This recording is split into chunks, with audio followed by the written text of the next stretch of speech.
men.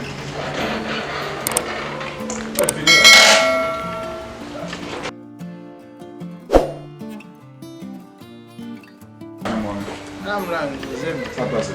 On la mi pose la so. Sa pa jen mwen bay la men. Mon cher, mwen ka ba vraiment compliqué la men. Ba compliqué men, nou konnen kampi travay men, bal travay. Mla kala bal travay men. Koman komplike? Bal travay men, nou konnen tout moun. Pa fèm sa mon chè, pa fèm sa men. Gen bay sa se abilele men. Se abilele. Wèch te dis mwen nan men, se pa dat men. Ti blom map vand map pasyon bize nan la, ti blom map vand men wèch te dis men. Ou pat men ges kwa wèch te dis men kredi men.